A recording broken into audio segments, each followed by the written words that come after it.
नमस्ते दोस्तों, क्या कभी आपने सोचा है कि हमारी ज़िंदगी में परेशानियां कहाँ से आती है?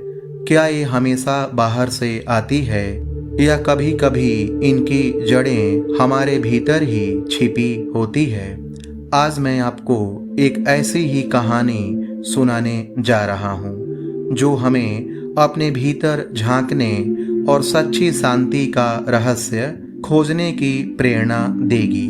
यह कहानी है एक गांव की, एक सरोवर की और एक ऐसे भिक्षु की जिन्होंने दिखाया कि कैसे हम अपनी सबसे बड़ी मुश्किलों का सामना खुद अपने भीतर की शक्ति से कर सकते हैं।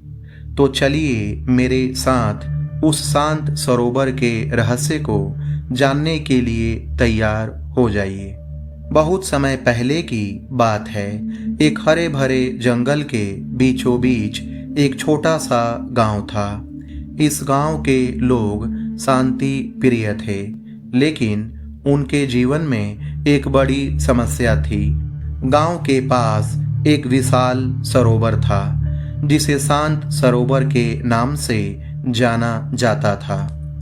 यह सरोवर जितना दिखने में शांत था उतना ही गहरा और रहस्यमयी भी। गांव वाले इस सरोवर का पानी पीने और सिंचाई के लिए इस्तेमाल करते थे, लेकिन पिछले कुछ समय में इसमें एक अजीब सी घटना घट रही थी। सूर्योदय के समय सरोवर का पानी अत्यंत निर्मल और शांत होता था, जिसमें आकाश और बादलों का प्रतिबिंब स्पष्ट दिखाई देता था।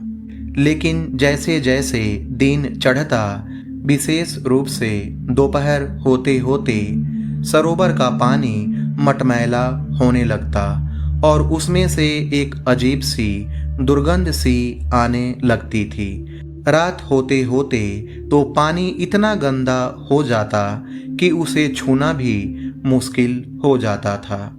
इस वजह से गांव वालों को बड़ी परेशानी हो रही थी। उनकी फसलें सूख रही थीं और पीने के पानी की समस्या गंभीर होती जा रही थी। कई ज्ञानी लोग आए, उन्होंने सरोवर की जांच की, तरह तरह के उपाय बताए, लेकिन कोई भी समस्या का समाधान नहीं कर पाया। सब हार मान चुके थे। एक दिन उस गांव से थोड़ी दूर एक घने जंगल में एक वृद्ध और अत्यंत शांत भिक्षु धर्मपाल आए। वे वर्षों से ध्यान और तपस्या में लीन थे। गांव के एक युवक ने, जो इस समस्या से बहुत परेशान था, भिक्षु धर्मपाल के बारे में सुना। वह तुरंत उनके पास गया और उनसे अपनी समस्या बताई। युवक ने कहा, हे पूज्य भिक्षु, हमारे गांव का शांत सरोवर अब अशांत हो गया है। उसका पानी दिन ब दिन बिगड़ता जा रहा है और हमें कोई रास्ता नहीं मिल रहा।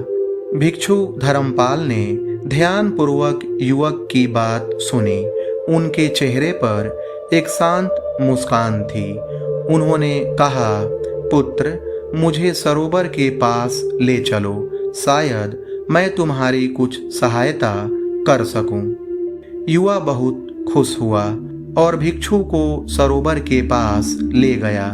भिक्षु ने सरोवर को देखा। वे घंटों तक उसके किनारे बैठे रहे, ध्यान करते रहे और सरोवर के पानी में होने वाले बदलावों को ध्यान से देखते रहे। कई दिनों तक भिक्षु धर्मपाल यही करते रहे। सुबह वे सरोवर के किनारे बैठते और रात तक वहीं रहते। गांव वाले उन्हें देखकर सोचते कि यह वृद्ध भिक्षु आखिर कर क्या रहे हैं। वे कोई जादू टोना तो नहीं कर रहे हैं। एक दिन जब दोपहर होने वाली थी और सरोवर का पानी फिर से मटमैला होना शुरू हो गया था, तभी भिक्षु धर्मपाल उठे।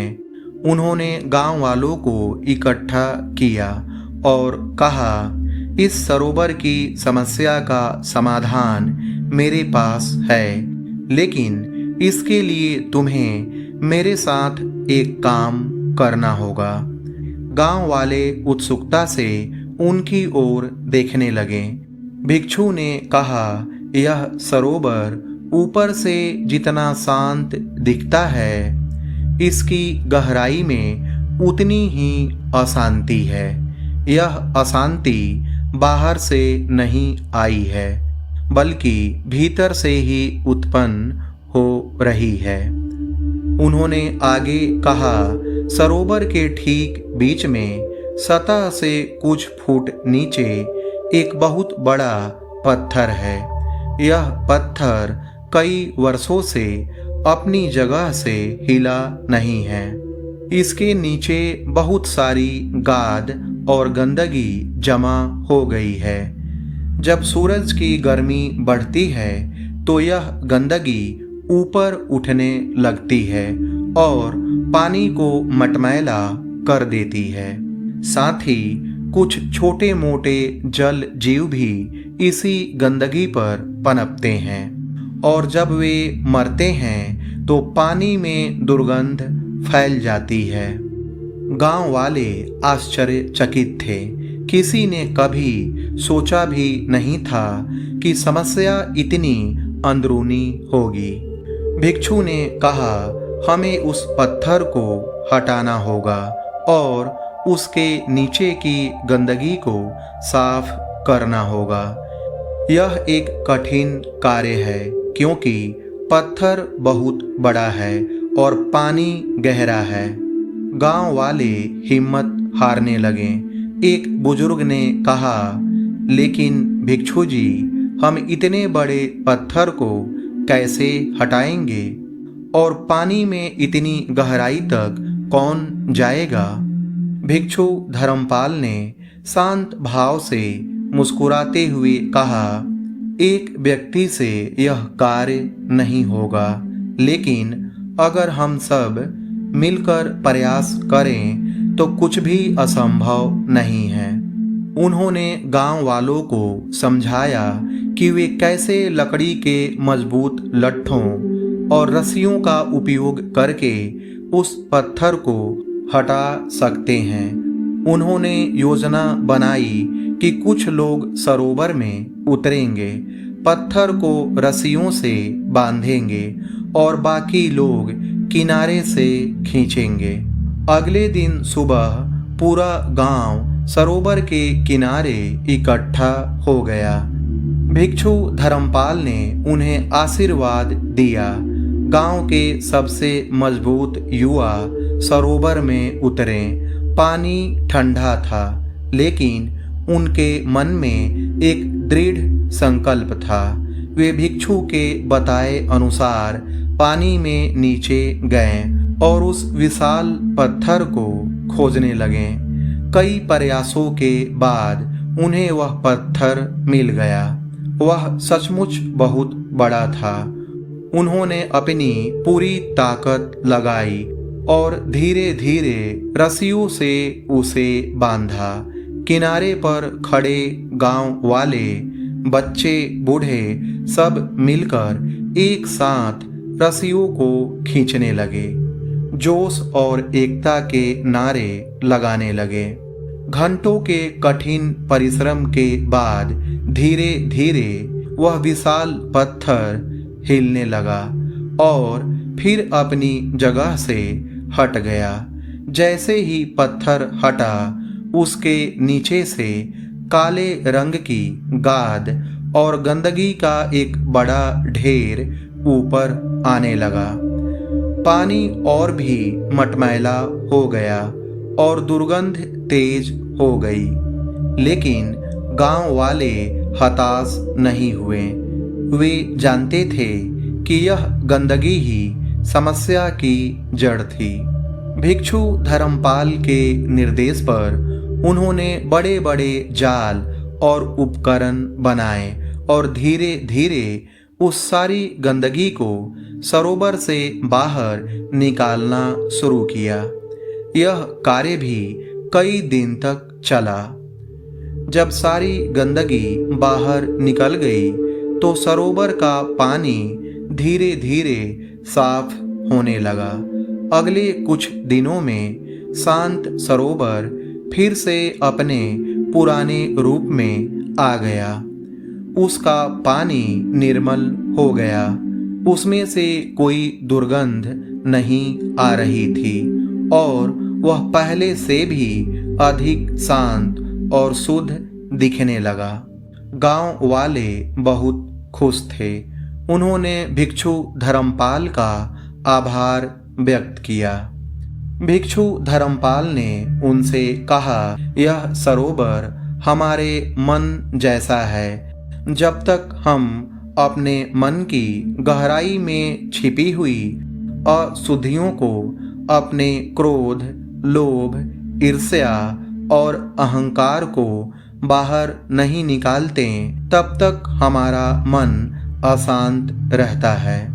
भले ही बाहर से सब शांत दिखे, भीतर की गंदगी हमें परेशान करती रहती है। जिस प्रकार इस पत्थर को हटाने और गंदगी को साफ करने के लिए मिलकर प्रयास करना पड़ा, उसी प्रकार हमें अपने मन की अशुद्धियों को दूर करने के लिए भी लगातार प्रयास करना होगा। उन्होंने आगे कहा, यह सरोवर तुम्हें एक सीख देता है। बाहरी शांति तब तक वास्तविक नहीं होती जब तक कि आंतरिक शांति न हो। अपनी समस्याओं का समाधान हमेशा दूसरों में या बाहरी दुनिया में मत ढूंढो, बल्कि अपनी समस्याओं की जड़ को अपने भीतर खोजो। जब तुम भीतर से शुद्ध हो जाओगे तो बाहरी दुनिया भी तुम्हें शुद्ध और शांत प्रतीत होगी। गांव वाले ने भिक्षु धर्मपाल के उपदेशों को अपने हृदय में बसा लिया। उन्होंने सीखा कि सच्ची शांति और निर्मलता बाहर नहीं बल्कि अपने भीतर पाई जाती है। इस प्रकार शांत सरोवर गांव के लिए सिर्फ पानी का स्रोत नहीं बल्कि ज्ञान और आत्म शुद्धि का प्रतीक बन गया। तो दोस्तों, इस कहानी से हमें क्या सीख मिलती है? शांत सरोवर हमें सिखाता है कि हमारी सबसे बड़ी चुनौतियां अक्सर हमारे भीतर ही छिपी होती हैं। ठीक वैसे ही जैसे सरोवर के अंदर का पत्थर गंदगी फैला रहा था, हमारे मन में भी क्रोध, ईर्ष्या, अहंकार और लालच जैसे नकारात्मक विचार हमारी शांति को भंग करते रहते हैं। हम अक्सर बाहरी समस्याओं का दोष दूसरों को देते हैं, लेकिन क्या हमने कभी अपने भीतर झांक कर देखा है? यह कहानी हमें आत्मनिरीक्षण की शक्ति का एहसास कराती है। यह बताती है कि कैसे एकता और सामूहिक प्रयास से हम बड़ी से बड़ी बाधा को पार कर सकते हैं, चाहे वह बाधा बाहरी हो या आंतरिक। जब गांव वालों ने मिलकर उस पत्थर को हटाया और गंदगी को साफ किया तो सरोवर शुद्ध हो गया। उसी तरह जब हम अपने मन की गंदगी को पहचानते हैं और उसे दूर करने का संकल्प लेते हैं तो हमारा जीवन भी शांत और आनंदमय हो जाता है। तो आज से ही एक शुरुआत कीजिए। अपने मन में उठने वाले विचारों पर ध्यान दीजिए। क्या कोई ऐसी बात है जो आपको अंदर से अशांत कर रही है? क्या कोई पुरानी शिकायत, कोई ईर्ष्या या कोई अहंकार आपको आगे बढ़ने से रोक रहा है। अपने भीतर के सरोवर को साफ करने का समय आ गया है। आइए हम सब मिलकर अपने मन की अशुद्धियों को दूर करें और एक शांत, निर्मल और आनंदपूर्ण जीवन की ओर कदम बढ़ाएं, क्योंकि सच्ची शांति कहीं बाहर नहीं बल्कि आपके अपने भीतर है। तो क्या आप तैयार हैं अपने भीतर के सरोवर को साफ करने के लिए? तो कमेंट में इतना लिखिए कि हाँ, हम तैयार हैं। दोस्तों, अगर आपको यह कहानी पसंद आई हो तो इसे लाइक करें, अपने दोस्तों और परिवार के साथ शेयर करें और ऐसी ही और प्रेरणादायक कहानियाँ सुनने के लिए हमारे चैनल को सब्सक्राइब करना न भूलें। आपके एक क्लिक से हमें और बेहतर कंटेंट लाने की प्रेरणा मिलती है। धन्यवाद।